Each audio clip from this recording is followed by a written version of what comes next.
Naubusan ka na ba ng content? Wala ka nang maisip? May suggestion ako sa iyo.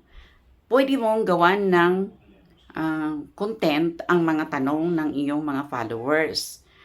Out of that question, you can make your own post already, original, high quality, engaging, and of course, authentic content. You can share your ideas, your experiences on the question that is being given to you by your followers. So, content na yun. Ano pa?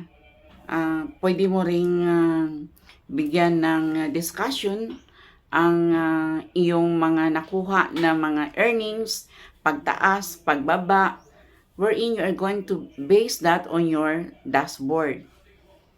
Yun, content na yun. Ano pa? Tingnan mo rin ang dashboard mo, explain mo rin ang tungkol naman sa mga countries na higit na marami na nanood sa iyo. Pwede rin na ang iyong content ay ito ay gawin mo na naaayon sa mga target audience mo, kung ano-ano yung mga edad ng mga age bracket ng mga tao na mas maraming nanonood sa iyo.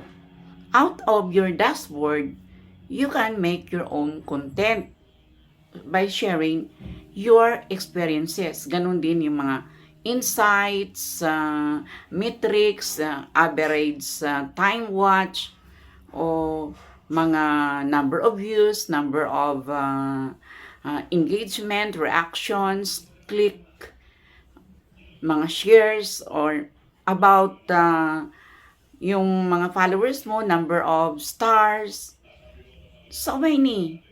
Or you can discuss on your top notchers, top engagers, weekly top engagers, your new followers, your top star senders.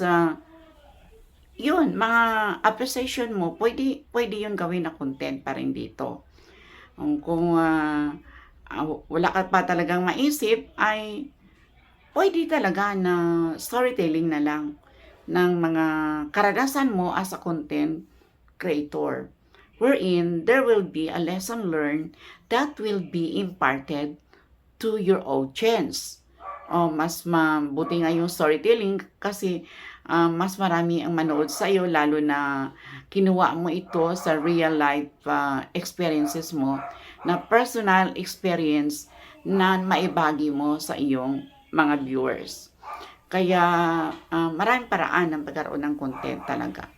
Gawin lamang natin ang ating critical thinking at ang ating creativity. Ito lang muna ang ma-share ko ngayon na discussion about paano magkaroon ng content kung tayo ay parang naubusan na, wala na tayong maisip. Pwede mong gawin ang mga suggestions ko na ito. As a recapitulation, to make a content, pwede rin na kukuha tayo sa ating dashboard ng mga breakdown of data, wherein pwede nating gawin na jumping board.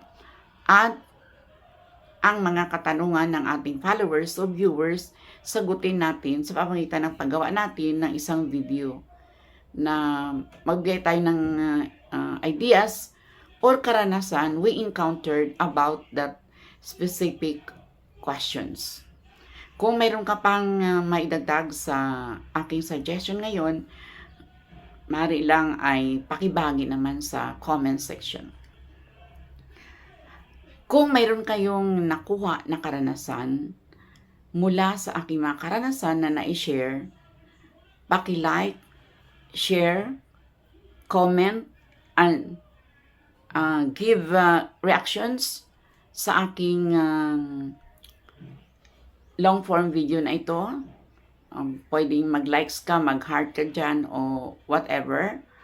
Ngunit mas hilingin ko na magkaroon ka ng comment para isakatuparan natin ang utos ni Sir Mita na in the comment section, we should have our interactions. The two creators, the one who posted and the one who made a comment. Please like, comment, and share. I am your teacher vlogger. Teacher na, vlogger pa, live and alive, somewhere. Here in Davao Life is here, Davao City. Mabuhay, magandang buhay, mabuting tao. Mabuhay, mabuting tao, magandang buhay. Long live, good person, good life. Long live, good life, good person, you. Mabuhay! Thank you for watching. Until my next vlog. See you!